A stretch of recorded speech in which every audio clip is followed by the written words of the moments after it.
sih. Cuman ini kebetulan dari sekolah itu kan ada dana bantuan untuk membeli buku. Cuman bantuannya itu kalau mau diberikan untuk seluruh siswa itu kayaknya kok nggak cukup ya.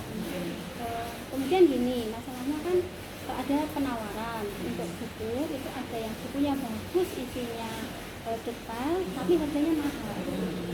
Sementara untuk satunya lagi harganya murah, tetapi isinya kurang detail. Nah itu enaknya kalau misalkan saya belikan yang harganya mahal, isinya detail, itu nggak cukup untuk seluruh siswa. Oh begitu ya Bu. Jadi jenengan bingung mau memutuskan buku yang mahal tetapi nggak adil karena semua siswa nggak dapat gitu ya. Iya. Tetapi juga kalau memutuskan adil untuk semua siswa, materi bukunya kurang mendalam, jadi kasihan gitu. Iya. Itu sebenarnya itu namanya dilema etika Bu. Dilema etika itu adalah kebenaran lawan kebenaran. Artinya kalau jenengan memutuskan mau ambil A itu sebenarnya benar, ambil itu juga benar, cuman mungkin dalam hati ibu masih ragu-ragu gitu ya mau ambil keputusan yang terbaik yang mana itu. Iya, enaknya gimana gitu? Iya, itu sebenarnya keadilan, paradigmanya keadilan lawan rasa kasihan. Kalau kita adil, materinya nggak begitu mendalam bukunya. Tapi kalau kita kasihan ke anak beli buku yang mahal, jadinya nggak setiap anak dapat bukunya gitu. Iya, untuk pengambilan keputusannya. Kalau lah ibu biasanya kalau ngambil keputusan prinsipnya pakai prinsip yang mana ya Bu ya? Prinsip apa ya Bu ya? Maksudnya biasanya orang itu ngambil keputusan pakai 3 prinsip Bu. Pasti salah satunya Bu, dia selalu terbiasa pakai itu. Ada 3. Yang pertama itu orang itu suka ngambil keputusan itu berdasar berbasis peraturan. Jadi kalau melanggar peraturan dia nggak mau, jadi dia harus sesuai dengan peraturan yang berlaku. Kemudian ada juga orang yang mengambil keputusan itu dengan prinsip rasa peduli, artinya dia memakai rasa empatinya terhadap orang lain tersebut. Jadi misalkan ibu ngambil keputusan untuk siswa, berarti ibu empatinya kok siswa nggak dapat buku gitu ya, atau siswa dapat bukunya kok kurang berkualitas gitu, itu berarti empati.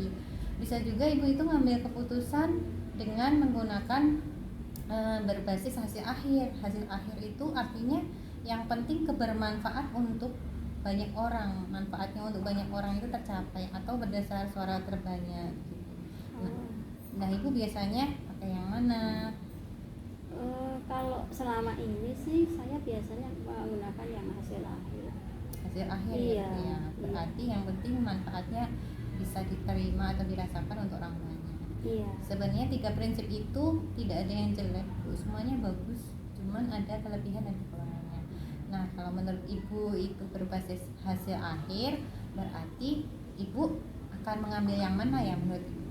Apakah buku yang murah untuk semua siswa atau yang buku mahal tapi hanya untuk beberapa siswa saja?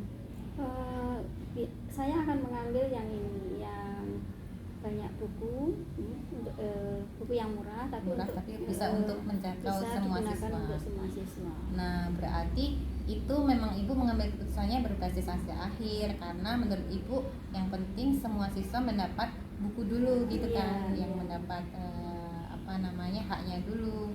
Nah lalu menurut ibu kira-kira nih ada nggak solusi menarik untuk membantu keputusan ibu ini? Kemungkinan begini, jadi kalau misalkan kita sudah menggunakan dana itu, kemudian bukunya sudah mendapatkan semua murid sudah mendapatkan buku yang walaupun murah tapi sudah mendapatkan buku, dan nanti untuk isinya yang kurang detail atau bukunya yang kurang berkualitas nanti bisa kita tambahkan dari guru-guru mapel ya. Jadi tidak berpatokan hanya pada buku saja. Jadi untuk materinya nanti kita bisa menambah sendiri.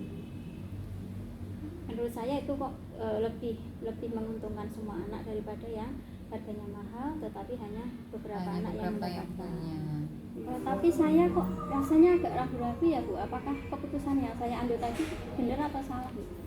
Sebenarnya ada uji pengambilan keputusan Bu namanya. Itu ada beberapa uji yang harus ibu lalui kalau ibu merasa bimbang dengan keputusan yang jenengan ambil. Oh gitu. Iya. Yang pertama itu ada namanya uji legal. Uji legal itu apakah keputusan yang ibu ambil itu melanggar hukum atau tidak. menurut Ibu keputusan tadi melanggar hukum atau enggak? Tidak. Tidak melanggar hukum, berarti Ibu lolos. Terus yang kedua namanya uji regulasi. Uji regulasi itu apakah keputusan yang Ibu ambil itu melanggar kode etik Ibu sebagai guru? Sebenarnya enggak juga sih, Bu.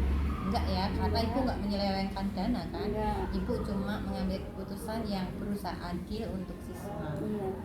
Kemudian apakah ada namanya uji intuisi?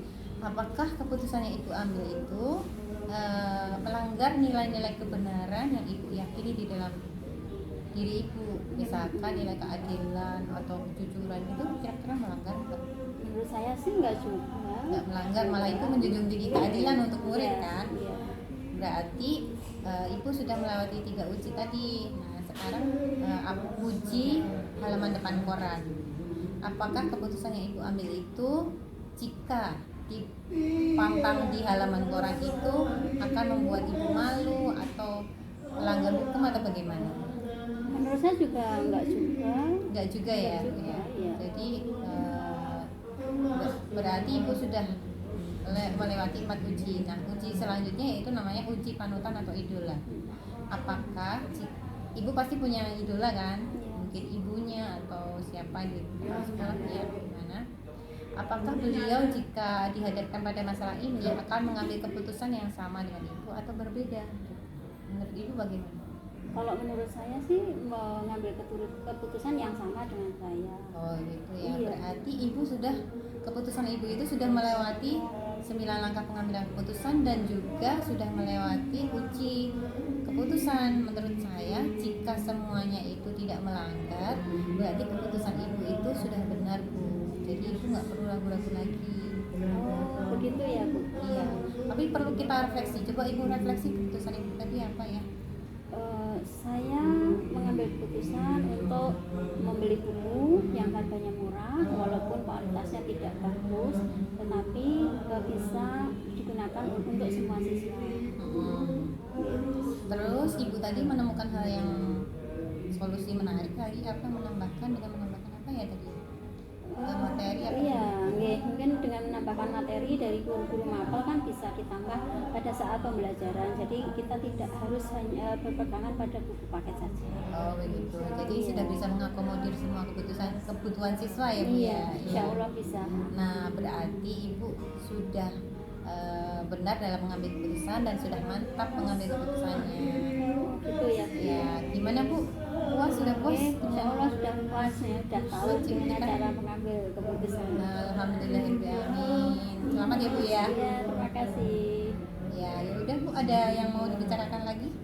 Tidak Bu, terima kasih aja. Saya sudah diarahkan untuk bagaimana cara mengambil keputusan yang baik. Ya sama-sama Bu Yuli.